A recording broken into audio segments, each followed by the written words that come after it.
indoor air is always worse than outdoor air. Symptoms health point of view से क्या क्या हैं?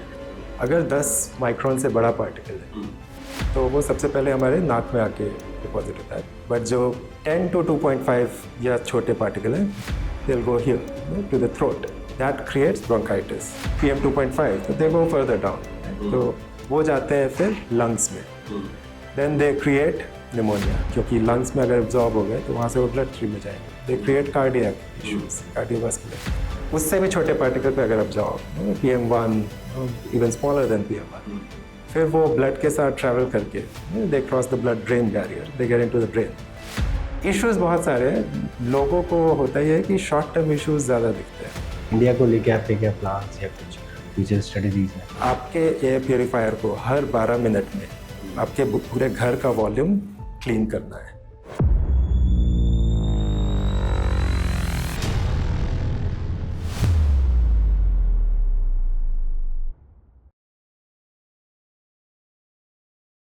नमस्कार दोस्तों, जीटी लॉग पॉडकास्ट के इस एपिसोड में एक बार फिर आप सब लोगों का स्वागत है.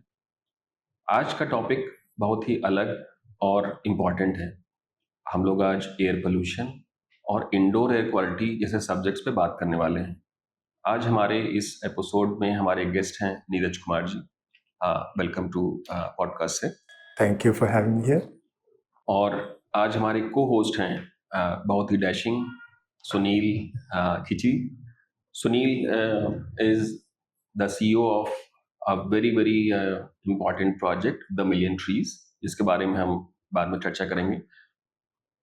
जो हमारे गेस्ट हैं उनका जो बैकग्राउंड है वो बहुत ही अलग है और बहुत सारे एक्कोलेड्स के साथ वो इस सब्जेक्ट को आज हम लोगों के साथ डिस्कशन करने वाले हैं.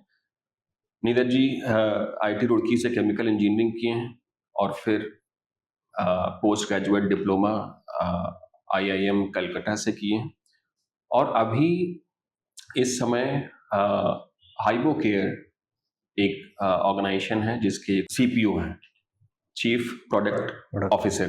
तो जो चर्चा है सर वो इस तरीके से है जैसे आज आपकी organisation primarily indoor air quality as a subject को फोकस करके बहुत सारे प्रोडक्ट्स पे काम करती है.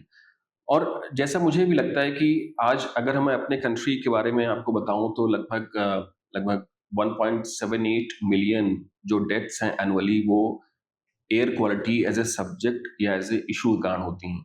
अगर मैं उसको पर डे बेसिस बताऊं तो लगभग 4,500 से 5,000 पर डे डेथ्स इस इशू कारण है.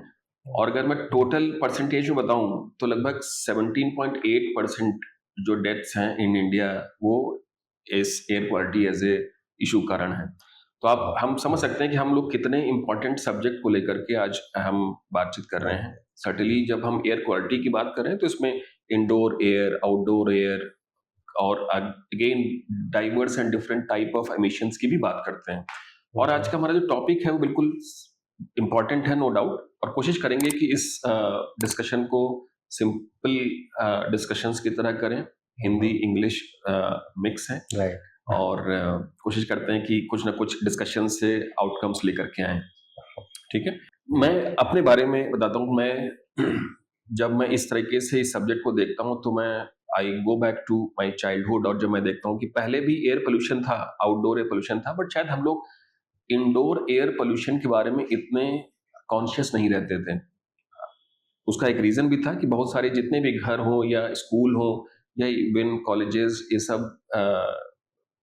वेंटिलेटेड स्पेसेस रहते थे और लोग नेचुरली वेंटिलेटेड बिल्ट स्पेस ही जनरली बनाते भी थे. तो इतना ना कभी शायद उस समय भी इतना फर्क पड़ता होगा, but in general awareness level और कॉन्शियसनेस लेवल जो है वो बहुत ज्यादा नहीं थी. अब आज के समय में जहाँ पे बाय डिफॉल्ट डिजाइन एक बेहतर इंसुलेटेड एनवलप को फोकस करके बनाई जाती है, जहाँ पे ये मान करके चलते हैं कि लोग एयर कंडीशन इंस्टॉल करेंगे ही करेंगे, क्योंकि अब टेम्परेचर के कारण भी कह लीजिए या लोगों की परचेजिंग पावर बेहतर है पहले के कंपैरिजन में, उसी कारण से कह लीजिए.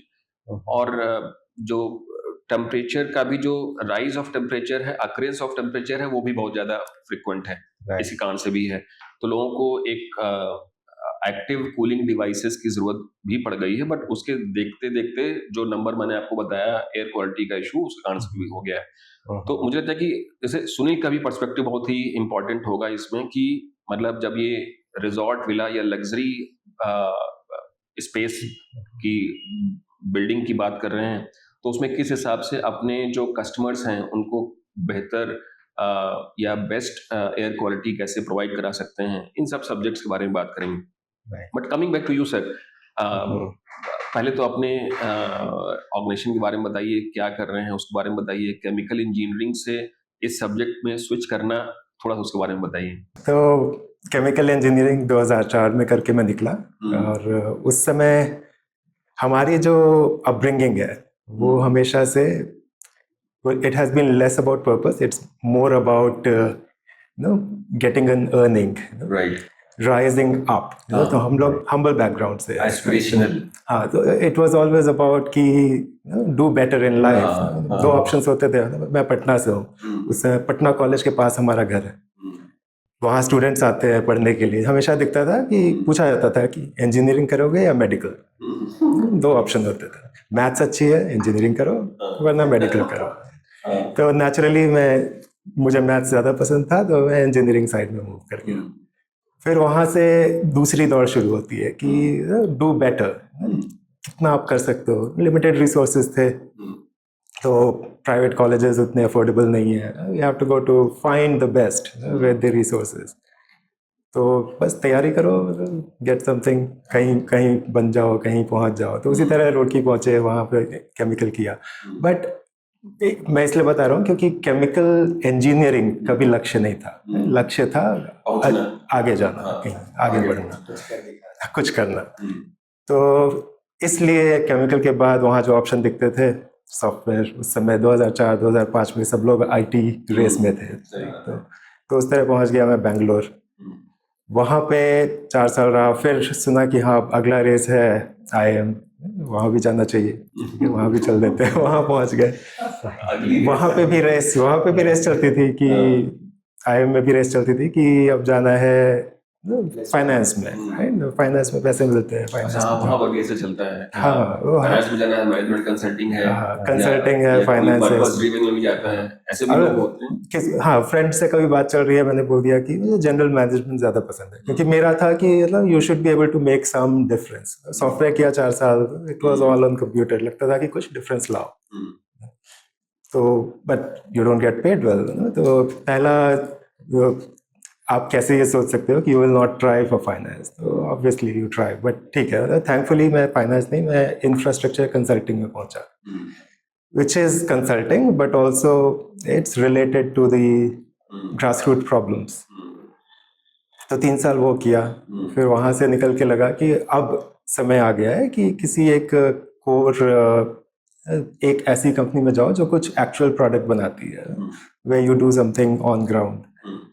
तो उस तरह से करके मैं पहुंचा एक गारमेंट फैशन कंपनी थी, अगेन टोटली डिफरेंट।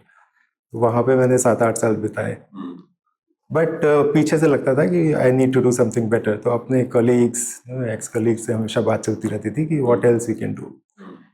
तो 2020 के आसपास ये एक निकल कर आया कि किसी ने, मतलब एक है जेंटलमैन ग्राहम सीगर्स, उन्होंने एक टेक इन्वेंट किया है which is very good.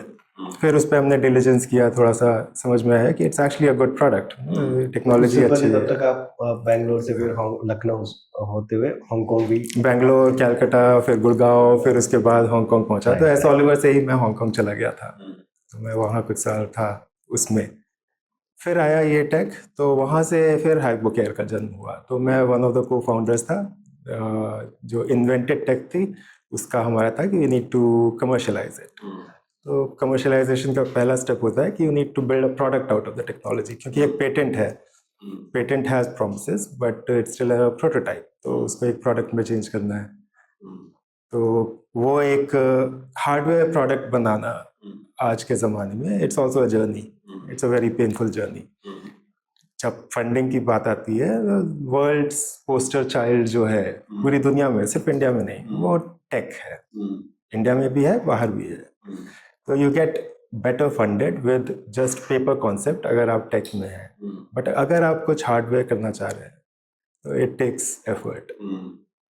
But ठीक है, मतलब we all believed in the product. हमारा जो टीम है, साइमन, एडम, मैं, जॉन, जेसन, रिचर्ड, तो वी ऑल बिलीव. सब लोग हांगकांग बेस्ड हैं.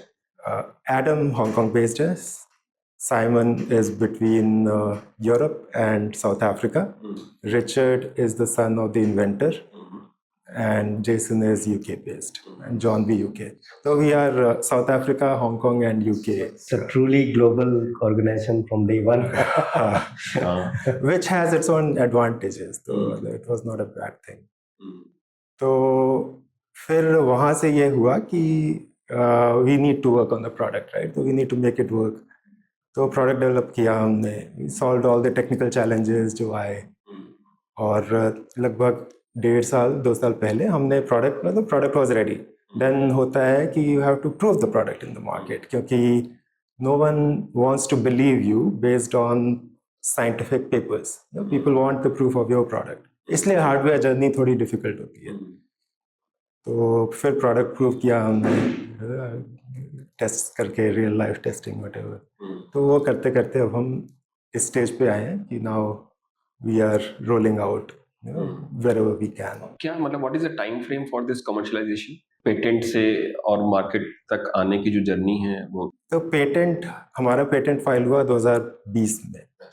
2020 से 2 साल हमें लगे उसे प्रोडक्ट में कन्वर्ट करने में. 1 साल to adapt the prototype into a scalable tech, और उसके बाद then you have to make it safe also. तो सेफ्टी टेस्टिंग्स बहुत तरह की होती है, लेबोरेटरी टेस्टिंग्स होती हैं, तो वो सब की. तो उसमें 2 साल लग गए. फिर उसके बाद 1 साल हमें लगा मार्केट वैलिडेशन में, कि हमने इंस्टॉल किया लेबोरेटरी में, हॉस्पिटल में, थिएटर्स में, to get the real data to show कि इट एक्चुअली वर्क्स. तो उसमें 1 साल और लगा. Then we got seed funded, और अभी हम लोग प्रॉपर रोल आउट स्टेज में हैं. So tell us something about the product also. जब हवा को साफ करने की बात आती है, एयर क्लीनिंग की, तो उसके 2 एलिमेंट्स होते हैं. एक होता है हवा का मूवमेंट, एयर मूवमेंट, और दूसरा होता है एयर का फिल्ट्रेशन. अगर आप एक फिल्टर यहाँ रख दे, it will not do anything. You need a fan to move the air through it to make it work. अब उस फैन को या तो आप अलग से लगाओ, जैसे एयर प्यूरिफायर्स आप मार्केट से खरीदते हैं, उसमें एक फैन होता है, एक फिल्टर होता है. It's a very simple tech, fan and a filter, nothing else. But उसमें सबसे पहली बात दिमाग में आती है कि अगर आपके घर में एक फैन ऑलरेडी है तो दूसरे फैन की क्या ज़रूरत है. क्योंकि हमेशा एक फैन है, या तो एयर कंडीशनर में है, या फिर यहाँ पर है, या फिर अगर सेंट्रल एयर कंडीशनिंग है तो छत पे है. तो एक दूसरे फैन की क्या ज़रूरत है. Why can't we put a filter on the existing air circulation system, ताकि एयर क्लीनिंग वहीं पर हो जाए. तो that was the thought process जहाँ से ये प्रोडक्ट ओरिजिनेट हुआ, कि जो portable air cleaners, air purifiers होते हैं, they have limitations, and it's not about any particular product. The limitation is the handling. They work well if they are sized properly, if they are installed properly. लेकिन हम लोग की tendency होती है, सिर्फ यहाँ नहीं, पूरे वर्ल्ड में, अब यूएस में भी जाओ, कहीं भी जाओ, सब सेम टेंडेंसी है. छोटा सा प्योरीफायर लेके लगा देते हैं, और पूरे बड़े से घर को चाहते हैं कि वो क्लीन कर दे. वो अपने एक बबल को क्लीन कर देगा, उस पर आपको ग्रीन बत्ती जलती हुई दिख जाएगी, आपको लगेगा घर क्लीन हो गया, बट दूसरे कोने में क्लीन नहीं होगा. तो there is a case to clean the air in the bulk manner, integrated into buildings air circulation systems. What are the categories of the air pollution that we see at home level, indoors? Right. तो एक सबसे पहला base pollution level है जो बाहर exist करता है. ठीक है, अगर आप पहाड़ों पर हैं जहाँ एयर क्वालिटी बहुत अच्छी है, अगर 5 माइक्रोग्राम पर मीटर क्यूब है अगर, तो आपका घर का भी एयर क्वालिटी रिलेटिवली बेटर होगा विद द सेम एक्टिविटीज. क्योंकि आपको कुछ करना नहीं है, आप एक खिड़की इधर खोलो, एक खिड़की उधर करो, क्रॉस वेंटिलेशन से सब कुछ क्लीन हो जाएगा. तो एक सबसे पहले आउटडोर एयर पोल्यूशन को समझना जरूरी है, because this sets the base line, base level. उसके बाद आती है आपकी एक्टिविटीज जो कि हमेशा पोल्यूशन ऐड करती है ऑन टॉप. तो इसलिए ये कहते हैं कि indoor air is always worse than outdoor air, हमेशा.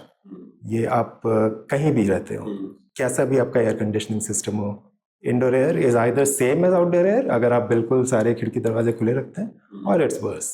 So this is actually very strong point you are making because हम लोग को हमेशा इन जनरल यही लगता है, जैसे हम दिसंबर जनवरी में जब पीक लेवल पे पोल्यूशन होता है तो हमें लगता है कि हम घर के अंदर हाँ सेफ है, हमें लगता है हम सेफ है, खिड़की दरवाजे बंद कर दो, सेफ है। बट वो उस समय जब बाहर बहुत पीक मतलब 1000 ppm की बात कर रहे हैं उस समय तो इंडोर थोड़ा सा रिलेटिवली बेटर हो सकता है।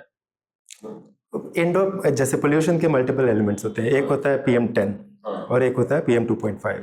PM10 आप समझ सकते हैं 10 माइक्रोमीटर का पार्टिकल है, और PM2.5 2.5 माइक्रोमीटर का है। PM10 का टेंडेंसी होता है वो धीरे धीरे सेटल होता है कुछ घंटों में, PM2.5 का टेंडेंसी होता है वो बस घूमता रहता है, वो सेटल नहीं होता है। तो अगर आप जब आप AQI 1000 की बात कर रहे हैं, अगर वो PM2.5 ड्रिवन है जो कि इंडिया में होता है, तो घर के अंदर भी वही एयर क्वालिटी होगी जो बाहर है, आप कितने भी खिड़की दरवाजे बंद कर लो, अनलेस आपने कोई एयर क्लीनिंग सिस्टम लगा रखा है कुछ। इवन अगर आपका नॉर्मल एयर कंडीशनर चल रहा है, उसमें अगर आपके नेट फिल्टर है, अगर वो इलेक्ट्रोस्टैटिक नेट फिल्टर है, एक इलेक्ट्रोस्टैटिक टेक्नोलॉजी बोलते हैं, देन मे बी आपका घर का एयर क्वालिटी थोड़ा बेटर होगा बाहर से। वरना अगर नॉर्मल नेट फिल्टर है, दे डोंट स्टॉप PM2.5।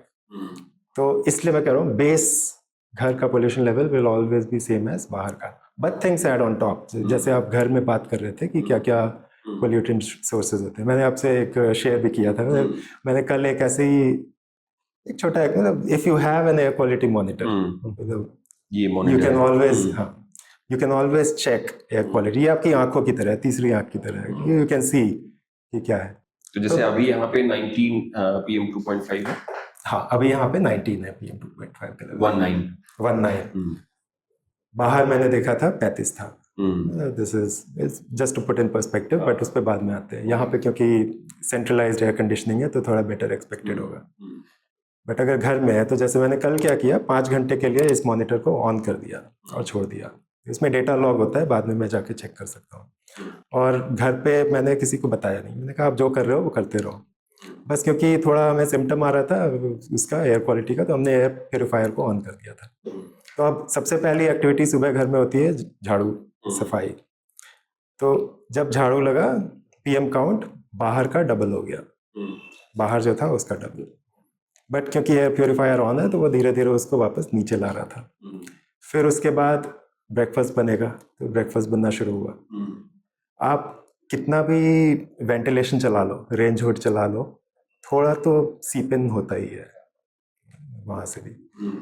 तो जब ब्रेकफास्ट बन रहा था, फिर अगेन डबल हो गया।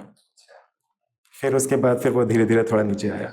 फिर उसके बाद हर घर में पूजा होती है, तो मेरी मम्मी भी पूजा कर रही थी, उन्होंने जलाया अगरबत्ती, फिर वो 10 गुना हो गया within few minutes, 10 times. So from 60 micrograms per metre cube outdoor air quality, it went up to 600। It would have gone further up, but मैंने कहा कि अब मतलब कोई भी एयर प्योरीफायर लगा लो, it doesn't have the capacity to clean this quickly. तो मैंने दोनों तरफ से डोर्स खोल दिए for cross ventilation. Within few minutes it came back to outdoor level, जो कि बेस लाइन है।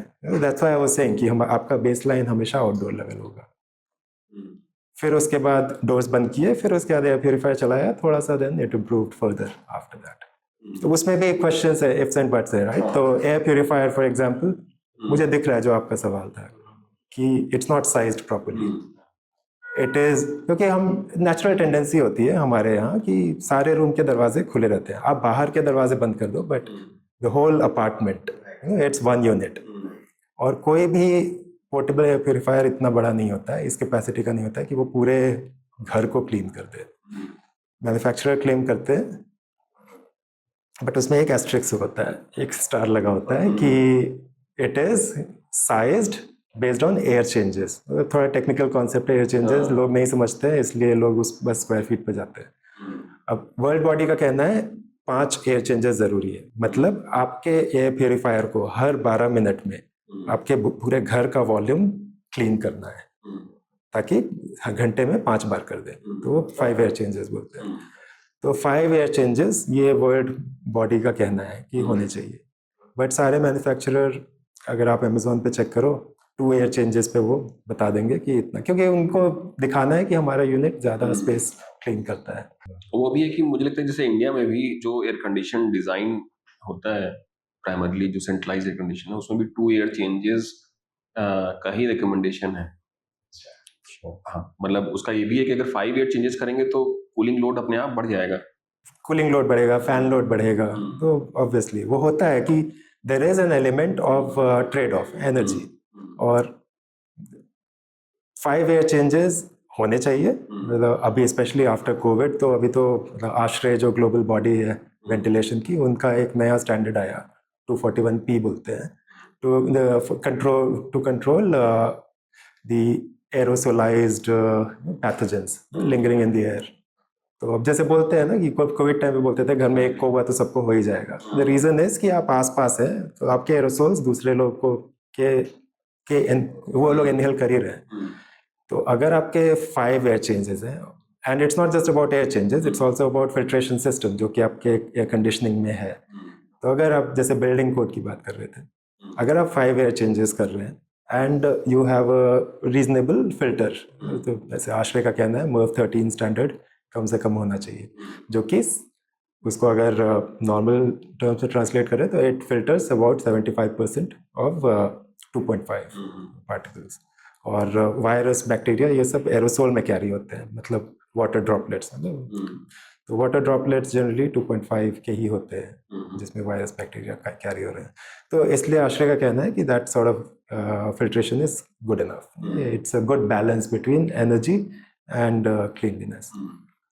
बट हाँ, मतलब वो हो रहा है कि नहीं हो रहा है, वो अगर इम्प्लीमेंटेड भी है तो वो आपका HVAC उस लेवल पे वर्क कर रहा है कि नहीं, एयर कंडीशनिंग।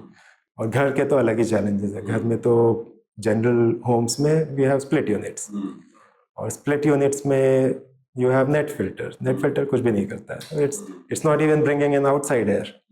तो वेंटिलेशन भी एक चैलेंज है कि it's only recirculating the air. अगर आप रात में अगर सो रहे हैं, there are 2 of you in a bedroom और AC चल रहा है, आप अगर CO2 मॉनिटर से चेक करो तो it will spike, carbon dioxide spike होगा, क्योंकि बाहर की हवा आ ही नहीं रही है, विच इज़ ऑल्सो इम्पॉर्टेंट।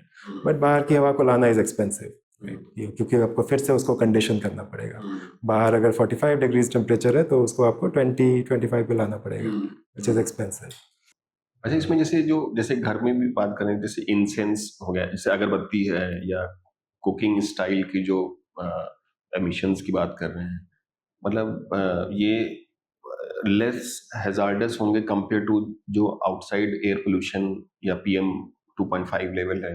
तो जब कुकिंग होती है फॉर एग्जांपल, इसमें 2 तरह के एमिशंस होते हैं। मतलब PM 2.5 काउंट आपको दिखेगा बहुत बढ़ गया। उसके 2 कारण हैं। एक तो जो कुकिंग स्टाइल है, अगर आप डीप फ्राइंग कर रहे हैं तो ऑयल एरोसोलाइज्ड होता है, एंड हाई टेम्परेचर पे ऑयल भी ब्रेक डाउन करता है इन अदर पार्टिकल्स।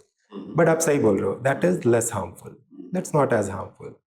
बट दूसरा एलिमेंट है कुकिंग गैस का, which also creates PM 2.5. It creates nitrous dioxides, NOx, etc., which is harmful. तो अगर आप इंडक्शन कुकिंग कर रहे हैं, देन आप देखोगे नेचुरली PM काउंट कम है, and that's probably less hazards जो आ रहा है। मतलब इंडिया में, मतलब induction cooking, although government advocate बहुत कर रही है इस चीज़ को, बिकॉज आपका जो PNG है, पाइप्ड नेचुरल गैस है, उसके एमिशंस लेवल ज़्यादा हैं, और उसको कंट्रोल करना भी मुश्किल है कंपेयर टू इलेक्ट्रिसिटी सप्लाई को। इलेक्ट्रिसिटी में फिर भी you have the may be renewable energy injection, तो उसको क्लीनर मे बी फ्यूल की कैटेगरी में धीरे करके बनाया जा सकता है। तो that is also one of the reasons. But अगर मैं, मतलब जैसे द मिलियन ट्रीज प्रोजेक्ट के पर्सपेक्टिव से बोलूँ, और मैं पूछूं कि अगर स्पेसिफिकली इस तरह का कोई विला रिजॉर्ट्स डिजाइन और बिल्ड हो रहा है, मान लीजिए, तो उसमें उसकी जो इंडोर एयर क्वालिटी को maybe I think below 10 या क्लोज टू 10 अगर रखना है, तो what are the top 5 parameters जो कि हमें रखना चाहिए? That is maybe I think the first question. Second है, जैसे आपका जो प्रोडक्ट है वो सेंट्रलाइज एयर कंडीशनिंग सिस्टम के हिसाब से है, या स्प्लिट AC के ऊपर भी लोग इंटीग्रेट करके चला सकते हैं? So that is my second question. पहले सेकंड आंसर कर देता हूँ क्योंकि थोड़ा छोटा है वो। तो अभी हमारा फर्स्ट प्रोडक्ट जो है वो सेंट्रलाइज्ड एसी के लिए, but we are working on a second product जो कि स्प्लिट एसी के लिए वर्क करेगा। That's the short answer. पहले क्वेश्चन का एक्चुअली विला प्रोजेक्ट्स, जैसे मैंने पहले बोला, air cleaning is it cost money, right? तो विला प्रोजेक्ट्स के लिए वो करना रिलेटिवली ईजियर है, there is enough technology available, बहुत जगह होता भी है मतलब वर्ल्ड में, राइट? तो जनरली विला प्रोजेक्ट्स में होता ही है कि आपका सेंट्रल एयर कंडीशनिंग होता है, जो पैकेज डीएक्स यूनिट बोलते हैं, जो रूफटॉप पे होता है। Package unit is nothing but बड़ा सा, हाँ, बड़ा सा एसी होता है जिसमें फिल्टर भी होते हैं, फिल्टर का स्लॉट भी होता है। अब उसमें कौन सा फिल्टर लग रहा है वो ऑब्वियसली डिपेंड करता है आर्किटेक्ट्स, डिजाइनर्स पे। तो जनरली मतलब एज एन आर्किटेक्ट भी मुझे लगता है कि वी रिकमेंड मर्व 13 फिल्टर, जो शायद आपने भी अभी रिकमेंड किया था। तो मतलब स्टैंडर्ड यही है कि मर्व 13 किया जाए। हेपा लेवल जो है फिर वो हॉस्पिटल या होटल कैटेगरी के बेसिस पे आने लगता है।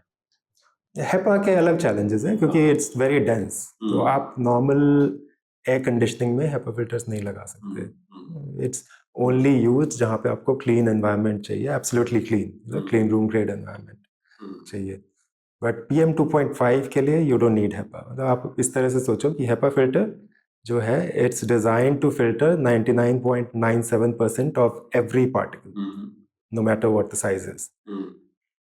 तो उसकी ज़रूरत नहीं है, मतलब PM.1 वगैरह जो है they are too small particles to catch, right? तो आपका जो एयर कंडीशनिंग सिस्टम है वो बहुत हैवी, बहुत एनर्जी इंटेंसिव हो जाता है।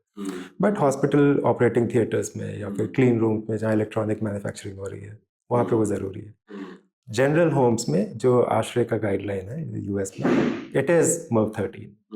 तो मर्व 13 होता ये है कि it's filtering out about 75% of particles, right? PM 2.5।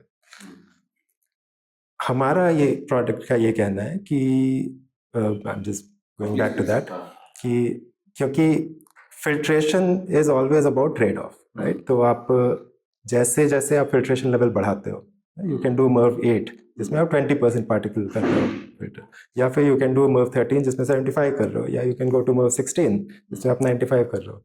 But उसका ट्रेड ऑफ है एनर्जी एफिशिएंसी, क्योंकि जितना डेंस फिल्टर आप लोगे उतनी ज़्यादा एनर्जी लगती है हवा को पुश करने में उसके थ्रू। तो हमारा ये कहना है कि हमारा प्रोडक्ट इज इलेक्ट्रोस्टैटिक प्रोडक्ट। तो उसमें होता ये है कि you put it next to a MERV 8 filter, और हमारा प्रोडक्ट इज वेरी मतलब पोरस, राइट? कोर्स है, तो उसका प्रेशर ड्रॉप या फिर ऑब्स्ट्रक्शन उतना ज़्यादा नहीं है। तो you put it next to a MERV 8 filter and it gives you a very high efficiency, better than MERV 13, MERV 14, MERV 15, MERV 16 level. तो उससे होता यह है कि you are able to maintain healthy airflow rate, and you are able to work with a cheaper filter. MERV 8 versus MERV 13 cost का difference होता है। अगर आप washable filter पे जा रहे हो तो MERV 13 washable is not even, it doesn't work. MERV 8 washable works to a certain degree. So we are making it more accessible कि आप MERV 8 filter से you can achieve a much better filtration efficiency. And then it depends कि आप किस level का आपको filtration चाहिए. We are always making filtration more accessible. अगर आपको HEPA चाहिए तो you can work with a MERV 13 kind of a setup with our filter and achieve that level of cleanliness. अगर आपको MERV 13 level cleanliness चाहिए तो आप MERV 8 के साथ work करके you can achieve that. So we are making clean air more accessible. That's what.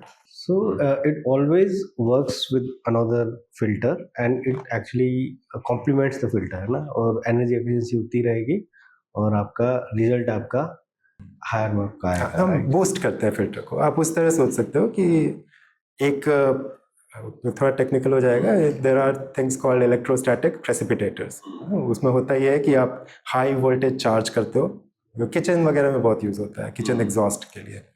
तो high voltage apply करके आप उसको चार्ज कर रहे हो ऑयल या फिर पार्टिकल्स को, और एक कलेक्टर प्लेट है जो कि अगेन हाई पॉजिटिव वोल्टेज, तो यहाँ नेगेटिव से चार्ज किया और पॉजिटिव से कलेक्ट किया, तो वो होता है। We are making it more reasonable. By reasonable, I mean more people friendly. कि there's no emission. जैसे high voltage has other challenges. Ozone emission होता है, we don't work with high voltage, we work with a reasonable level of voltage, और उससे आपके particles charge होंगे and we are making the filter catch it. तो मतलब ESPs में we are charging stage, filter is the collecting stage, and filters are always there. Filters हमेशा HVAC में होते हैं, सेंट्रल एयर कंडीशनिंग। ये तो वी आर choose नॉट हुए हैं। Asking, we are not saying कि हमारे प्रोडक्ट के लिए you have to adapt your system. हमारा प्रोडक्ट भी फिल्टर की तरह है, आपको जिस साइज का चाहिए उस साइज का बन जाता है, एंड फिल्टर तो आप यूज कर ही रहे हो। तो इट्स, जब रेट्रोफिट एनवायरनमेंट की बात आती है, it's more accessible. Okay okay. और सर अगर हम लोग मतलब let us say although it may not be only indoors air quality that we should talk, जैसे हम लोग अर्बन स्केल पे बात करें, है ना, तो जैसे मुझे याद है कि 2-3 साल पहले दिल्ली में भी एक बड़ा सा जो है वो एयर क्वालिटी टावर लगाया गया था, एयर फिल्टर टावर। यस। और तो दैट इज वन कंपोनेंट जो कि हम लोग मतलब अर्बन स्केल पे या बड़े स्केल पे भी बात करें, ऑल्दो मुझे लगता है कि वो बिल्कुल भी इफेक्टिव नहीं था। और क्योंकि इतने बड़े मतलब एयर वॉल्यूम को लगातार जो है एड्रेस करते रहना, और फिर वो कब तक चलेगा, वो भी सिंगल ऐसा, तो क्या ही वो अलग से वो टेक्नोलॉजी है। But if you look at may be urban and may be rural area, आज के समय में वहाँ का भी जो कंपोनेंट है, और एक और मैं पर्सपेक्टिव देता हूँ, जैसे हमारे यहाँ पे अगर मैं यूपी, बिहार और दिल्ली, ये जो गैंजेटिक बेल्ट है, यहाँ पे जो सॉइल है और जो टेम्परेचर है, उसमें एयर पोल्यूशन में एयर डस्ट मतलब एयर में डस्ट का होना बिकॉज ऑफ द टेम्परेचर भी बहुत नेचुरल है, स्वाभाविक भी है। तो यहाँ पे एयर पोल्यूशन मतलब जैसे अगर कोई ठंडा एरिया है, हिल एरिया है, तो वहाँ पे ये सेटल होने के जो चांसेस हैं थोड़े से ज़्यादा रहते हैं। हमारे यहाँ पे by default because of the ambient conditions वो पार्टिकल्स हवा में ही तैरते रहते हैं। तो जैसे जो इस तरह की जो सिचुएशन है वो मे बी अर्बन पुअर या रूरल एरिया में, उसके लिए मतलब what are the options available, या क्या कर सकते हैं maybe at the larger scale. मुझे लगता है कि अगर मैं स्पेसिफिक क्वेश्चन पूछूं तो what are the policy tools which can be implemented to make the air quality better at the maybe at the village level or at the urban poor level। तो बहुत ही एक वर्ड का या फिर एक तरह का आंसर इसका नहीं हाँ, है, नहीं होगा। बट एग्जांपल्स हैं हाँ। ऐसे। हम लोग थोड़ा सा उसको तरह कर, जैसे हांगकांग में कुछ ऐसा एग्जांपल है, या उस तरह मतलब how they have managed. Rather, I would say like Beijing. Beijing, हाँ, मैं years उसमें आ back, रहा था। it was like probably क्योंकि बीजिंग का सिमिलर सिचुएशन जो आपने बोला ना कि वहाँ पे भी एयर मूवमेंट विंटर्स में थोड़ा रिस्ट्रिक्टेड होता है। वहाँ पे भी पहले बायोमास बर्निंग होती थी to heat up the space, क्योंकि लोगों को वहाँ तो ठंड और ज़्यादा पड़ती है, तो वहाँ लोग यूज़ करते थे। तो वहाँ की गवर्नमेंट ने किया था मल्टी प्रोजेक्ट प्लान। मतलब there is no easy answer. जैसे आपने बोला कि air cleaning towers, they are not the answer, क्योंकि जैसे आपने ही बताया कि स्पेस इज टू बिग, और फिल्टर आप कितना फिल्टर करोगे, filters are also expensive, right. आपको उसको मेंटेन करना होगा, वो क्लीन करना होगा, फिर से यूज़ करना होगा, या फिर अगर रिप्लेसेबल फिल्टर है देन इट्स अ नाइटमेयर कि इतना वेस्ट जनरेट होगा। तो एट सोर्स कर्व करना is easier and cheaper than to try to clean bulk air in the open space. But ऐसे मॉडल्स है, हाँ, प्रिवेंटिव मॉडल जो कि सक्सेसफुल है। Beijing is a success story in that respect. तो एक इसमें एलिमेंट ये है कि एक होगा बेस, अगेन मतलब मैं उसी थॉट प्रोसेस पे जा रहा हूँ कि एक बेस एयर क्वालिटी इशू होगा जो कि रीजनल है। अब जैसे मिडिल ईस्ट की अगर आप बात करें तो वहाँ पे एक सैंड के कारण यू कांट स्टॉप इट, वो होगा ही, क्योंकि वहाँ से हवा चलेगी तो आएगा ही, और वो एक AQI लेवल ऑफ 100 जो है वहाँ पे रहता ही है, एंड वो एक्सेप्टेड है। तो फिर आप उसके बाद इंडोर पे आते हो कि नाउ बियॉन्ड दैट आप इंडोर एनवायरनमेंट को इम्प्रूव करके उसको सॉल्व करो। तो same thing can happen here also कि आप एक बेस लेवल तक ले आओ कि स्पेशली जितने भी क्राउडेड या अर्बन सेंटर्स हैं वहीं पर मैन मेड पोल्यूशन ज़्यादा राइज हो रहा है, स्पाइक्स हैं दिखते हैं, अगर उनको आप नॉर्मल लेवल पे ले आओ, देन इट बिकम्स कि एटलीस्ट आप एक नेचुरल लेवल पर ले आए पोल्यूशन को, and then you solve it indoor strategies. I think even rural level पे will be cheaper to do compare to outdoor. कि indoor solutions at the rural level will be cheaper. हाँ, मुझे ऐसा लगता है, क्योंकि आउटडोर जहाँ तक आप बोलते हो, मतलब टेक्नोलॉजीज जो है वो 4-5 ही है मार्केट में to clean the air, to settle them down. तो या तो आप यूज करोगे फिल्टर्स, फिजिकल फिल्टर्स, जैसे वो टावर्स में यूज किया. बट रूरल लेवल पे तो कुछ लोग कर ही नहीं सकते अंदर, उनके पास तो उतना संसाधन भी तो होने चाहिए फिल्टर के लिए. मतलब ये हो सकता है कि मतलब मुझे लगता है कि जो रोड्स हैं, जो आसपास के जो ओपन एरियाज हैं जहाँ से पोल्यूशन या डस्ट पोल्यूशन चांसेस बढ़ सकते हैं, आप वहाँ को प्लांटेशन कर दें, यही सब चीज़ें हो सकती हैं. मतलब I am not too sure, but मुझे लगता है जितना मेरा एक्सपोजर है विलेज का, क्योंकि मैं खुद भी मुझे लगता है कि विलेज एरिया से बिलोंग करता हूँ, तो मुझे लगता है कि वहाँ पे तो लोगों के पास में ऐसा कभी थॉट हो ही नहीं सकता कि वहाँ पे अंदर, घर के अंदर वो लोग फिल्टर लगा करके रखेंगे. मैं इस पर सोच रहा था एक्चुअली कि कैसे पॉसिबल है. अब अगर आप अभी के अवेलेबल सॉल्यूशंस पे जाएं तो नहीं होगा. बट सॉल्यूशन पॉसिबल होगा, क्योंकि मैं ये नहीं कह रहा कि खिड़की दरवाजे बंद करो आप, लेकिन मतलब आप बिल्डिंग वाइज अगर आप सोचो, अगर आप एक स्लाइट पॉजिटिव प्रेशर ले आओ, मतलब पॉजिटिव प्रेशर कहते हैं कि अगर आप एक जगह से हवा अंदर लाओ फोर्स्ड वेंटिलेशन फैन लगाकर, तो जितने भी विंडोज एंड डोर्स है they'll become exit rather than entry for the air.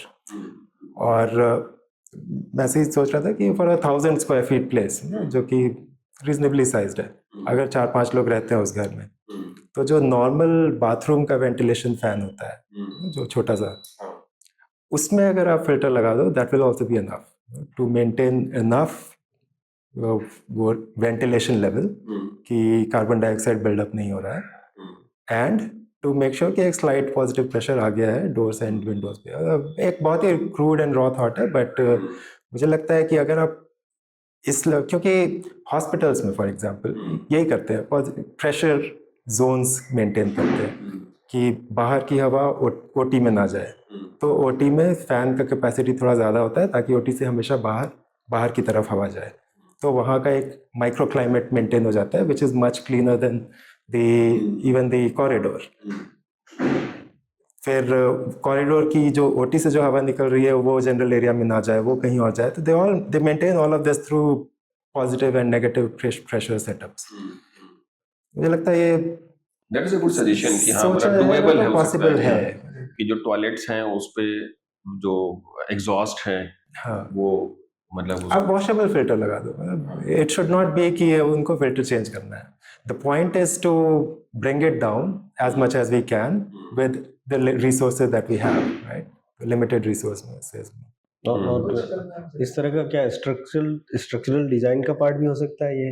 I mean probably नहीं, मतलब आई डोंट नो, बट मुझे पर्सनली लगता है कि हाँ, कुछ इस तरह से मैकेनिकल वेंटिलेशन प्लस फिल्टर, क्योंकि जितने भी सॉल्यूशंस हैं they have been designed for the west and we are using them here, right. मुझे लगता है कि India specific solutions are possible, and it's always about filtering and moving the air. तो इसका कॉम्बिनेशन पॉसिबल होना चाहिए. जैसे वी आर ये एनर्जी रिकवरी वेंटिलेटर्स यूज करते हैं, राइट, वेस्ट में. उसमें होता ये है कि you are taking the air out and changing the heat exchange कर लेते हैं, और बाहर की हवा अंदर ला रहे हो. तो अब जैसे अगर एयर कंडीशन रूम है, उसमें we can have heat recovery ventilators with a filter. तो आपको फिर एसी में फिल्टर लगाने की जरूरत नहीं है, राइट. पूरे घर का आपका वो आपके वेंटिलेशन रिक्वायरमेंट को भी फुलफिल कर देगा और आपका एनर्जी भी sort of preserve कर देगा. Very nice, okay. तो similar concept but more crude for the need. अच्छा, एक और सर क्वेश्चन है that comes to my mind कि अगर लेट अस से मतलब इतना सब कुछ चल ही रहा है, तो वी शुड आल्सो नो कि इससे हो क्या सकता है, कि what are the basic maybe long term impact और इफेक्ट, कि अगर हम पुअर एक AQ में ही चल रहे हैं लगातार. मुझे लगता है कि जैसे अर्बन सेंट्रिक जो डेमोग्राफी है, ये मतलब वो कई सालों से इस तरह के पुअर आईक्यू में ही रह रही है। तो मतलब lesser known symptoms health point of view से क्या क्या हैं, और या लॉन्ग टर्म इम्पैक्ट क्या हो सकता है? हम लोग ये जरूर बोलते हैं कि हाँ मतलब उसकी लाइफ इतने सालों से कम हो जाएगी, but maybe I think what are the other specific maybe issues that will be तो रिफ्लेक्टिंग? इसको इस तरह समझते हैं कि हर पार्टिकल का अलग अलग साइज है, सब हवा में सस्पेंडेड है, राइट? अगर 10 माइक्रोन से बड़ा पार्टिकल है तो जब जब भी हम ब्रीद इन करते हैं, राइट, तो वो सबसे पहले हमारे नाक में आके डिपॉजिट होता है। वी हैव नेजल हेयर जो कि उसको फिल्टर कर देते हैं उस साइज के पार्टिकल को। उनका इम्पैक्ट फिर यहाँ दिखता है, एलर्जीज, इची नोज, रनी नोज, वो है more than PM10, right? But जो 10 to 2.5 या छोटे पार्टिकल हैं, दे गो फर्दर। फिर वो नाक से होकर कहाँ जाएंगे? they'll go here, to the throat, right, to bronchi. वहाँ पे PM10 आकर डिपॉजिट हो जाता है, that creates bronchitis, right? तो वहाँ पे फिर हमें कफ होना शुरू होता है। We have that sort of symptom कि हम लोग यहाँ जब भी आते हैं तो हमें we get that symptom, right? तो कफिंग। तो उससे भी छोटे पार्टिकल्स पे अगर आए PM2.5 तो दे गो फर्दर डाउन, राइट? तो वो जाते हैं फिर लंग्स में, then they create pneumonia, they create they also get into the bloodstream, क्योंकि lungs में अगर absorb हो गए तो वहाँ से वो blood stream में जाएंगे। they create cardiac issues, cardiovascular। मैं पढ़ रहा था कि इंडिया में cardiovascular issues are, of course, they are pretty predominant, and air pollution is a big reason for that as well। उससे भी छोटे पार्टिकल पे अगर आप जाओ, PM1, even smaller than PM1, फिर वो ब्लड के साथ ट्रैवल करके they cross the blood brain barrier, they get into the brain. वहाँ से फिर लॉन्ग टर्म इफेक्ट्स दिखते हैं, मतलब जो कि they are still under studying, कि ओल्ड एज इश्यूज जो अल्जाइमर्स या पार्किंसंस, तो वो उस लेवल पे जाते हैं। दूसरा डायमेंशन है इश्यूज का कि द फीटल डेवलपमेंट, जो तो बच्चों में फिर डेवलपमेंट डिसऑर्डर्स आने लगते हैं। तो इश्यूज बहुत सारे हैं। लोगों को होता ही है कि शॉर्ट टर्म इश्यूज ज्यादा दिखते हैं, राइट? मतलब it's very natural, we are built that. मतलब किसी की ईचिंग हो रही है या इन्फेक्शन हो रहा है तो हम लोग ये सोचते हैं कि पोल्यूशन ज्यादा है, तो अभी लॉन्ग टर्म के हिसाब से लोग नहीं, लॉन्ग टर्म लोग नहीं सोच पाते हैं।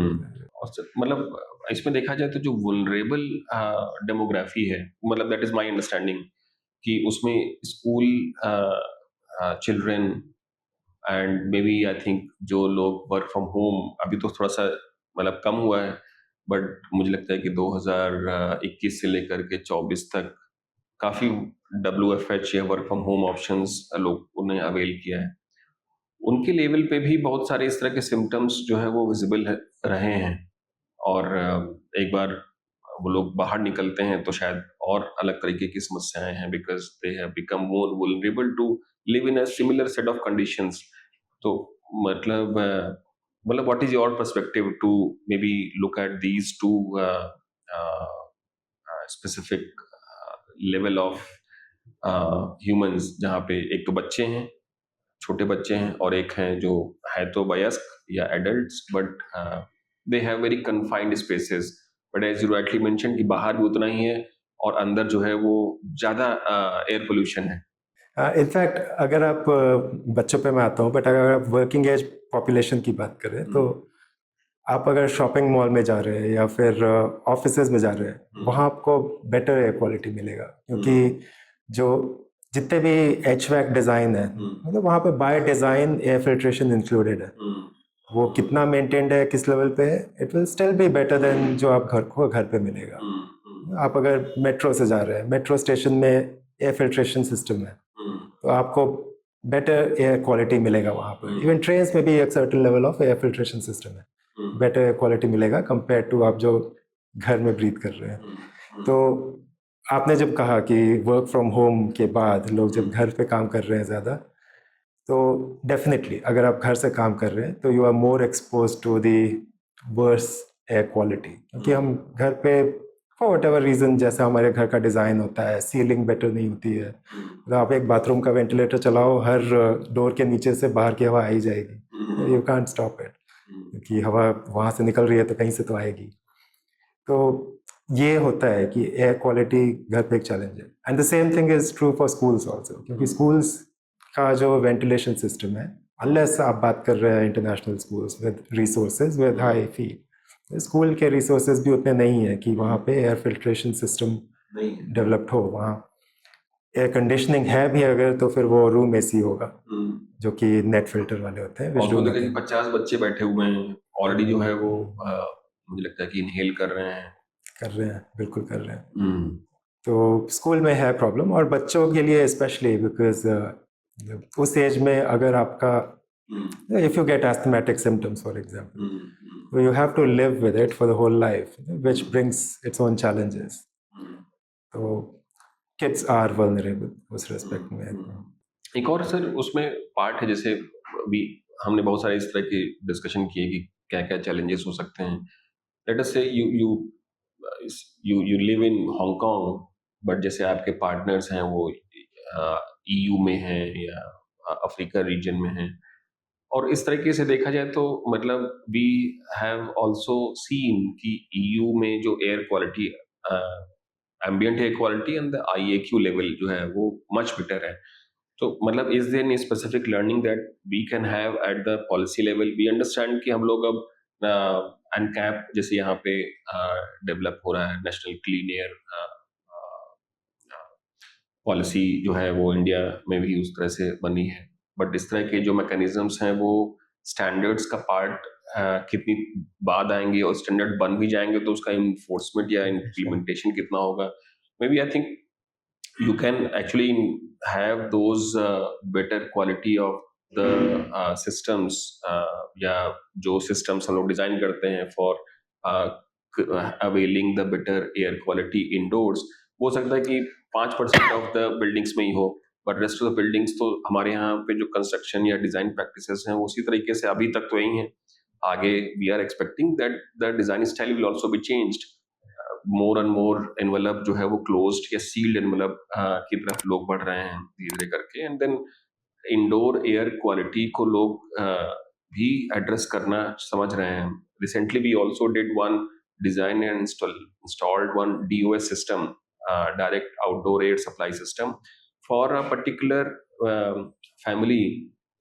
उस फैमिली में जो उनका बच्चा है वो ब्रीदिंग इश्यूज ऑलरेडी उसने डेवलप कर लिए हैं, और उसीलिए उनकी रिक्वायरमेंट है कि वो थोड़ा सा फ्रेश एयर तो चाहिए बट क्लीन एयर भी चाहिए उस रिक्वायरमेंट के लिए। But at the country level what are the learnings that we can have from let's say EU and US to India, ताकि हम इस प्रॉब्लम को एड्रेस कर सकें? एक तो जो वेंटिलेशन बॉडीज हैं, जो इंडस्ट्री बॉडीज हैं, वो काफ़ी स्ट्रॉन्ग है। अगर आप US का सोचो, ASHRAE, American Society of Heating and Ventilation, they are a very strong and influential body. तो उनके प्रॉपर बिल्डिंग कोड्स हैं कि किस तरह की बिल्डिंग में किस तरह के एयर फिल्ट्रेशन सिस्टम, कितना वेंटिलेशन ज़रूरी है। तो एक तो हुआ कि हु इज़ डिफाइनिंग कि क्या होना चाहिए, और वो बॉडी वहाँ काफ़ी स्ट्रॉन्ग है। दूसरा है इम्प्लीमेंटेशन एस्पेक्ट। तो वहाँ उसमें अभी जैसे EU का भी air quality as a challenge को एड्रेस करने के लिए there was a bill that was pass through EU Parliament. ये it's a priority for us. Hong Kong की अगर बात करूँ तो they have a system, they have a government department by, वहाँ का जो एनवायरनमेंट प्रोटेक्शन डिपार्टमेंट है उनका एक डिवीजन है, it's called indoor air quality division, जो कि इंडोर एयर क्वालिटी सर्टिफिकेशन करता है of premises, and they list the premises who have gone through the certification program with कि कितना उनका air quality level है। So there's a certain level of not infrastructure but regulation and oversight in place। दूसरा element फिर उससे खुद ही निकल के आता है, जो कि होता है एक an economic aspect of maintaining clean air। तो green building councils for example, right? तो यू नीड, अगर आपको ग्रीन बिल्डिंग सर्टिफिकेशन चाहिए then you need to maintain certain level of standard. If the question is कि क्यों चाहिए, then it gives you better rental, क्योंकि there are organisations जो कि who are looking for better It's part of their CSR, ki, the corporate social responsibility, ESG targets, ki they need to have that sort of setup. So green buildings ke rentals are always at premium compared to the normal buildings, at least West में. So that is another aspect of it, ki economic aspect, ki why green building. So I think, and I'm sure it's not कि यहाँ नहीं है. There are codes, building codes होंगे. In fact, hospitals में, for example, NABH has guideline for the hospitals, operating theaters, कि कैसा filtration system होना चाहिए. उसमें लिखा हुआ है, you need to have HEPA filters, for example, for OTs. तो है. But the same thing to be done in a much more structured way and much more vocal way for the general market or general spaces would be useful. I think जैसा आप बोल रहे थे, indoor air quality and AQI both have to go hand in hand in terms of focus. So जैसे EU, US और HK based जो ये policy makers है, this is more like a reward based या फिर punishment based, मतलब किस तरह का और किस हाँ, तरह मतलब India वॉलंटरी से मार्केट है, मैंडेटरी मार्केट है. तो अब यही कहना चाह रहे हैं. right. जैसे आश्रय के बिल्डिंग कोड्स है, they are not mandatory. There are certain environments जहाँ पे वो mandatory है, hospitals के लिए. They need to have a HEPA filter in the operating theaters या फिर किस level का filtration general area में चाहिए. You can't use washable filters. You need to have certified filters. वो सब वहाँ पे well defined है hospitals के केस में.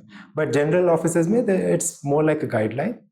It's more enforced for the government buildings, for example. कि अब जैसे US में requirement आई कि you have to upgrade all your filtration systems to MERV 13 for the schools and the government buildings.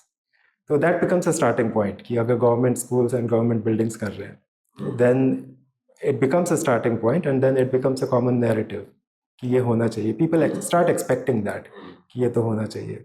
वहाँ पे US for example, in this respect, वहाँ पे awareness बहुत high है. General population, they understand MERV standards कि कौन सा MERV 8 filter का क्या मतलब है, 13 का क्या मतलब है. So in that respect, they are much more evolved, advanced than informed than even EU. क्योंकि EU में historically air quality challenges भी low हैं उनके. That's also one reason. And mechanical ventilation कम रहा है because of colder climate. They rely more on natural ventilation. But of course, at least for institutions, for buildings, commercial buildings, shared spaces, ये awareness and ये sort of requirement दोनों बढ़ रही है. So it's like you aware people so that they demand for it rather than or they. अब there's a certain level of activism also जो कि उसके साथ है, because people are now carrying things as simple as CO2 monitors, जो कि आप देखोगे अगर आप X पे जाओ या फिर LinkedIn पे जाओ, people are carrying CO2 monitors and they are saying कि it was 2000 ppm. इसका मतलब यहाँ ventilation अच्छा नहीं है. So that's also happening, which is a good thing. I think monitoring is the route to improvement of air quality. So, because that's how people get aware कि ये एक issue है which needs to be solved. I think one issue, sir, you have already mentioned that this is a barrier. Let's say you mentioned कि information is an issue और लोगों की general awareness कम है. और कोई barrier भी है? Maybe I'll take an example कि जैसे you go to Patna municipality और आप वहाँ पे जाकर के बोलें कि इस तरह के जो फिल्टर हैं जो भी एटलीस्ट हॉस्पिटल्स में उसको मैंडेटरी कर दें, आपको लगता है कि वो मैंडेटरी कर देंगे?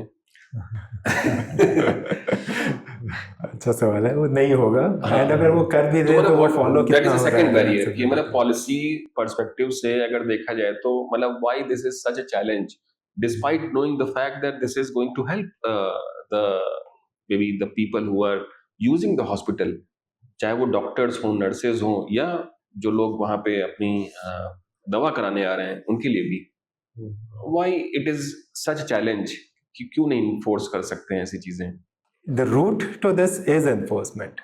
आपको enforce करना पड़ेगा. It has to come from the leadership, right? So it comes from government कि this is what needs to be enforced. क्योंकि अगर आप लोगों की अवेयरनेस पे ही छोड़ देंगे then it will not happen, like you said, and it's not just India, कहीं भी जाओ आप। मैंने सिचुएशंस देखी जहाँ HEPA filter is a requirement, but whether it's working the way it's supposed to work or not is a question mark. This is not India. I'm talking about outside India. So enforcement is the first thing, and साथ ही साथ awareness भी जरूरी है ताकि people start expecting that. जब expectation और enforcement दोनों है available, then I think it becomes standard. There's a third angle also कि it comes with a cost. ये करना तो investment is the third angle. या अब वो प्रायोरिटाइजेशन पे भी डिपेंड करता है कि कितनी बड़ी प्रायोरिटी है इसको सॉल्व करना। एक और maybe I think issue that comes to my mind sir कि मतलब सीइंग इज बिलीविंग जनरली क्या है कि अगर आप मॉनिटर करते हैं then only you get to know कि हमारा पीपीएम लेवल है क्या या पीएम लेवल क्या है। लेकिन हमारे यहाँ पे मतलब मॉनिटरिंग का ही प्रोविजन नहीं है। आप देखिए इन जनरल CO2 लेवल के जो CO2 मॉनिटर्स हैं they still are very less costly और कॉस्ट इफेक्टिव हैं compare to let's say PM 2.5 level के। तो मतलब PM 2.5 लेवल के मॉनिटर्स ही आपको नहीं देखने को मिले होंगे। और if you have seen anywhere maybe I think maybe शायद एयरपोर्ट में दिखेगा या हो सकता है कुछ 5 स्टार होटल में दिखेगा, but generally people don't maybe I think put up those monitors as well. उसकी कॉस्ट भी थोड़ी सी ज्यादा है, मुझे लगता है कि वो भी एक रीजन हो सकता है। तो मतलब जब तक हम लोग मॉनिटरिंग को प्रोविजन नहीं करेंगे तब तक हम शायद ये एक्सपेक्ट करें कि लोग इसको, क्योंकि वो जो PM 2 लेवल है वो तो दिख भी नहीं रहा है, तो लोगों को लगता है कि आपके बोलने से तो होगा नहीं कि यहाँ 50 है या 100 है या 500 है। लोगों को लगता है अरे मतलब हाँ, जब खाना बना रहे हैं या फिर अगर आप अगरबत्ती जला रहे हैं तो आप उसकी खुशबू सोचते हैं, आप ये नहीं सोचते हैं कि PM 2.5 कहाँ गया। तो definitely monitoring is the first step, like I said कि इवन मेरे घर पे फॉर एग्जांपल कल मेरी माँ ने जलाया अगरबत्ती, मैंने दिखाया कि ये हो गया PM 2.5, आज नहीं जलाया, आज उन्होंने दिया जलाया फिर उसको बाहर रख दिया। तो monitoring will help because it becomes your eye to see what's wrong here, and then you want to fix it. अगर आपको नहीं दिखता है तो नॉर्मली लोगों को दिखता है कि नवंबर दिसंबर में जब इतना धुआं भर गया है कि आपको लिटरली दिख रहा है धुआं, तब लगता है कि पोल्यूशन है। And then like still maybe AQI is not so great, but नवंबर दिसंबर में you rightly said जब दिखता है when we always look our mobiles की अभी कितना चल रहा है AQI, तो वो चीज भी है। एग्जैक्टली, तो इनफैक्ट जो दिख रहा है वो हमेशा PM 2.5 नहीं है, वो बड़ा डस्ट पार्टिकल भी हो सकता है। तो मतलब लास्ट वीक जब दुबई में था, एक दिन डस्ट स्टॉर्म था, दूसरे दिन नहीं था। जिस दिन था उस दिन I could see it in the air कि ज़्यादा डेंस दिख रहा है, बट PM 2.5 लेवल सिमिलर था दोनों दिन, तो may be it was bigger particles. तो जस्ट बिकॉज आपको क्लियर दिख रहा है मौसम, उसका मतलब ज़रूरी नहीं है कि PM 2.5 बहुत कम हो। तो आपको लगता है पिछले कुछ सालों में इंडिया में अवेयरनेस आई है कुछ, मतलब I remember I few years back we were not even looking at AQI levels, but अभी लोग देख रहे हैं। अवेयरनेस डेफिनेटली आई है, और जिनके पास रिसोर्सेज हैं वो सॉल्यूशंस भी सीख कर रहे हैं। हाँ, मतलब एक्चुअली एयर प्यूरिफिकेशन का अडॉप्शन तो तुमने देख ही लिया ना, तो मतलब people in general have started buying it, right. तो मतलब और they are not less costly. मतलब देखा जाए तो एक डेमोग्राफी जो लगभग 50,000 पर मंथ सैलरी बेस पे है, they also buying 8,000 rupees at least for their bedroom और मास्टर बेडरूम। तो इसका मतलब है कि लोगों का एक्सेप्टेबिलिटी है ही है। अब एक और चैलेंज भी है कि उसमें जो एयर फिल्टर को रिप्लेस करने की जो कॉस्ट है 2,500 से 3,000 रुपए पर एटलीस्ट, मतलब आई थिंक 3-4 महीने में उसको रिप्लेस करना चाहिए, वो नहीं करते हैं लोग। बिकॉज आपने 8,000 रुपए में अगर 25-30-40% जो है वो सिर्फ फिल्टर चेंज का ही है, तो इट्स अ बिग कॉस्ट। उसमें होता ये है कि एयर प्योरीफायर का फिल्टर अगर आप नहीं चेंज कर रहे हैं तो लोगों की टेंडेंसी होती है कि डस्ट दिख रहा है क्लीन कर दो उसको, अब डस्ट नहीं दिख रहा है तो इट्स ओके। बट ऐसा नहीं है, अगर आप क्लीन करते हैं तो दो में से एक चीज़ होती है, या तो इट्स स्टिल द सेम क्योंकि वो उसके फाइबर्स में अभी भी पार्टिकल्स ट्रैप्ड है, तो वो अभी भी एयर को पुश होने में ज़्यादा एफर्ट लग रहा है, या फिर आपने उसको डैमेज कर दिया इन द प्रोसेस और अब आराम से हवा निकल रही है, उसके साथ साथ सारे पार्टिकल्स भी निकल रहे हैं। अगर पहला केस है कि सिर्फ विजिबल इम्प्रूवमेंट है but they are still clogged, तो होता ये है कि फिल्टर्स के आसपास से हवा निकलनी शुरू हो जाती है, क्योंकि ये बिल्कुल टाइट नहीं होते filters, you know how to fit them, right. और जब आसपास से हवा निकल रही है तो फिर it will not improve the air quality as much as it should. Air flow rate भी कम हो जाएगा, लीकेजेस भी आ जाएंगी, then your air purifier is also not working effectively. Very nice. Sunil, one question is for you also. हाँ ये तुम्हारा मतलब प्रोजेक्ट है द मिलियन ट्रीज, तो और वो मतलब it's a very huge project है, ऑलमोस्ट लाइक 100 acres लैंड पे है, almost 135 to 140 resort villas, and there are specific villas, resorts, maybe senior citizen living, 5-star hotel. So it's a ultra luxury, sustainable development which Sunil is building in this. Sunil, मुझे लगता है तुम बताओ कि मतलब what are the first, maybe I think top 3 measures जो कि indoor quality और एम्बिएंट एयर क्वालिटी को इम्प्रूव करेंगे। Because I am not like इस तरह के प्रोडक्ट्स जो सर कह रहे हैं वो अभी तक I mean I was aware but I am not into it. तो मुझे जो पहला थॉट आता है वो तो यही आता है कि through natural you know beat like कुछ नेचुरल स्पेस इस तरह का हो जहाँ पे ऑलरेडी अच्छी हो एयर क्वालिटी, है ना। प्लस बट अगेन लाइक उसके अलावा भी अगर मुझे वो लेवल पे इसको रखना है तो filters obviously the second option, sir की सर्विसेज हाँ। अच्छा एक चीज और सर, जब हम नेचुरल एयर फिल्टरेशन की बात करते हैं तब कई लोग ये प्लांट्स के बारे में भी बात करते हैं, तो उससे कितना इम्पैक्ट है उसमें आपको है नॉलेज की? जैसे इस प्रोजेक्ट में भी I think what Sunil has committed कि लगभग 10 लाख प्लांटर्स को यूज करेंगे तो certainly during the development, not just inside जो अपनी लैंड है वहाँ नहीं, उसके आसपास भी ओवरऑल सराउंडिंग एरियाज में भी। प्लांट्स डेफिनेटली हेल्प करते हैं, ट्रीज सर्टेन वेराइटीज होती है जो ज़्यादा हेल्प करती हैं कंपेयर टू अदर्स, और मतलब उसका लॉजिक सिंपल है कि plants help ionize the air, air में आयन होते हैं तो पार्टिकल्स जो है वो एक साथ चिपकते हैं एंड दे फॉल डाउन, तो एक बबल सा क्रिएट हो जाता है which is better air quality than outside it. Limitations ये है कि ज़्यादा हवा चलेगी अगर, तो फिर बाहर की हवा ज़्यादा जल्दी आएगी कंपेयर टू प्लांट जितना प्योरीफाई कर पाए, तो it's less controlled but an effective way for sure in that respect. Indoor air वाले जो चैलेंजेस हैं वो फिर भी रहेंगे, क्योंकि अगर आप नेचुरली, अगर आपका वो माइक्रो क्लाइमेट जो है वो अच्छे एयर क्वालिटी को बाहर मेंटेन कर पा रहा है और नेचुरल हवा बहुत ज़्यादा तेज़ नहीं है most of the time, then yes natural ventilation से आप इंडोर एयर को बेटर बना सकते हैं, बट टू उसके लिए आपको पहले उसको स्टडी करना पड़ेगा कि इज़ इट रियली पॉसिबल। और एक दूसरा एलिमेंट हमेशा होता है एश्योरेंस का, क्योंकि इट्स फाइन कि ऑन पेपर वो हो जाएगा, बट पीपल वांट एश्योरेंस कि या तो आप लॉन्ग टर्म स्टडी दिखाओ कि यस इट्स वर्किंग, या फिर आप एक ऑप्शनली फिल्टर्स इंक्लूड करा दो कि this is an option for you. हाँ जैसे आपने कहा, तो आई थिंक प्रैक्टिकलिटी की भी काफ़ी इश्यूज है। ऑन पेपर लगता है कुछ चीज़ें पॉसिबल हैं, but when we actually implement it it may not be as good as it's on paper. एक बिलीफ फैक्टर भी होता है, राइट। तो अब जैसे घर में लोग फिल्टर क्लीन करके एयर प्योरीफायर चला रहे हैं, पीपल थिंक इट्स वर्किंग, उसमें बत्ती भी ग्रीन हो जाती है क्योंकि वो अपने बबल को क्लीन कर ले रहा है।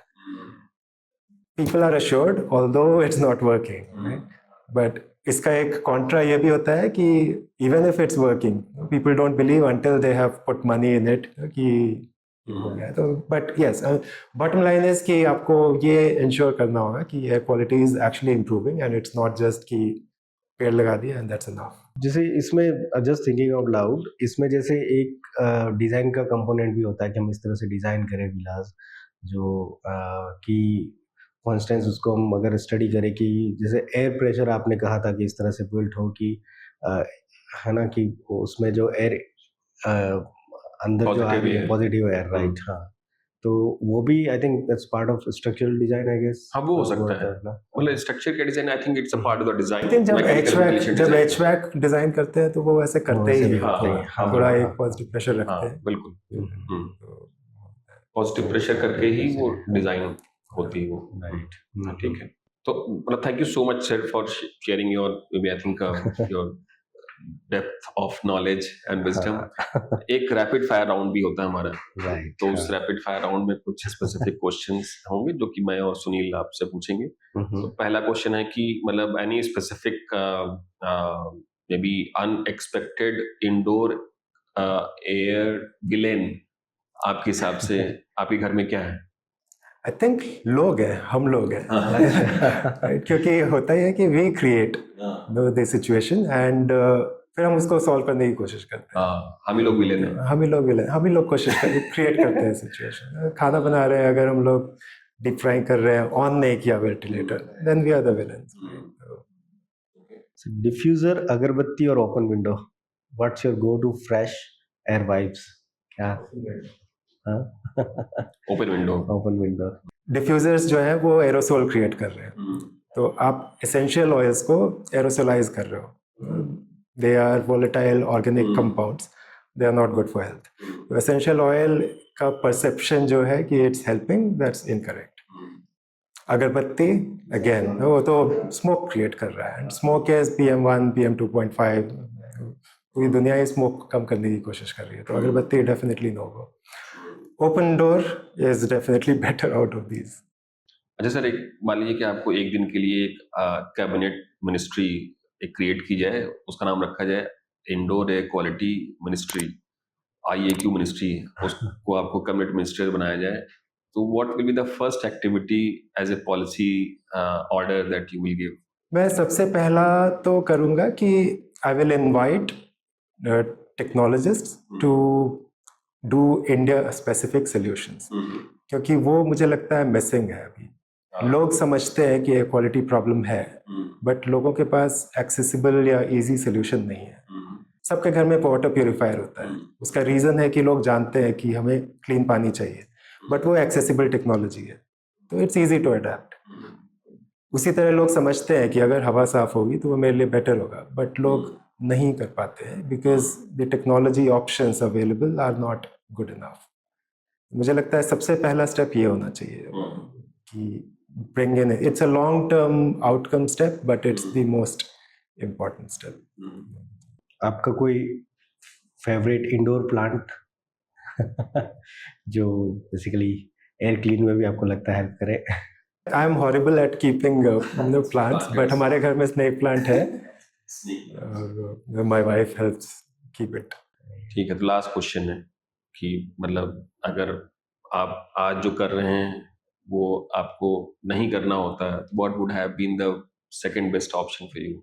मैं इंडिया आया होता वापस, क्योंकि हम लोग वो प्लान कर ही रहे थे ऑलमोस्ट, और बट मैं यहाँ के भी कुछ करने की ही कोशिश कर रहा होता। I don't know which tech, which industry, but कुछ करने की ही कोशिश कर रहा होता। बट कोई ना कोई बड़ी प्रॉब्लम सॉल्व कर रहे हो? हाँ, नॉट मेरा actually, I could never get drawn towards the tech space. There's nothing wrong in it. लोग कर रहे हैं, people are doing good things.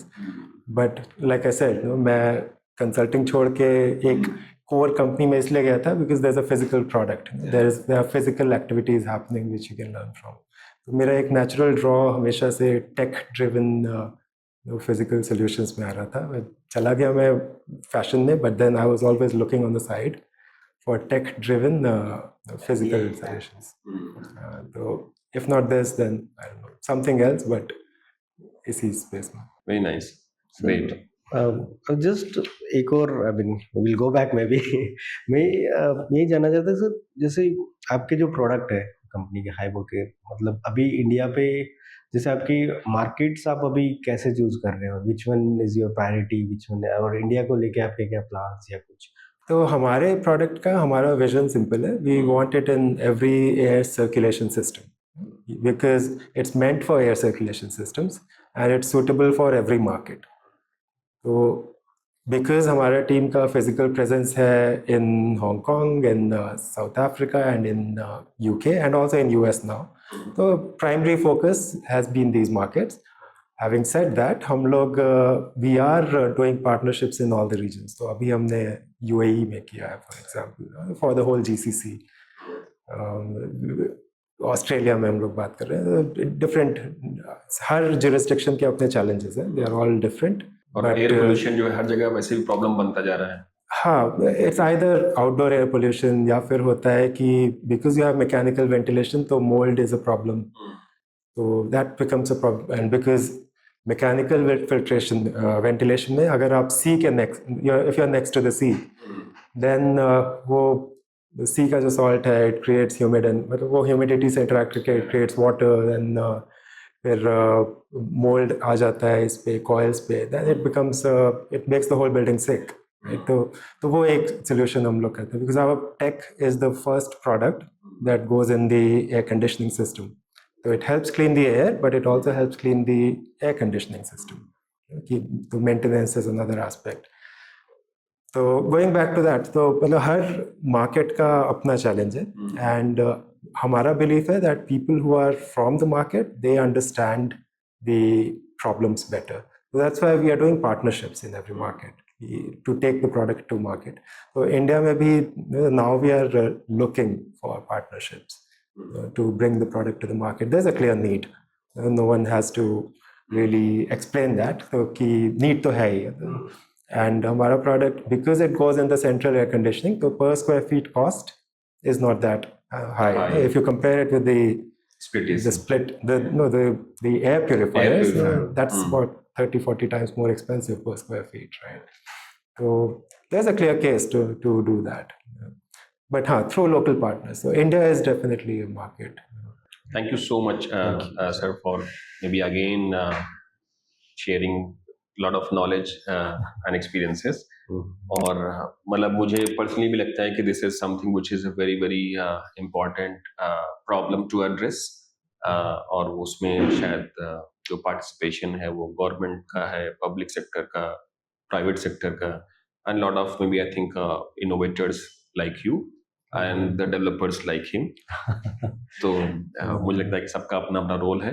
And thank you so much, Sunil, for coming and joining us for this discussion. Thank you. And hope you build the best to showcase the maybe I think the new age technologies, as well as bring the best environment indoor and outdoor as well. Thank you so much, everyone, for the patience. Thank you. Thank you. Thank you, sir. Thank you.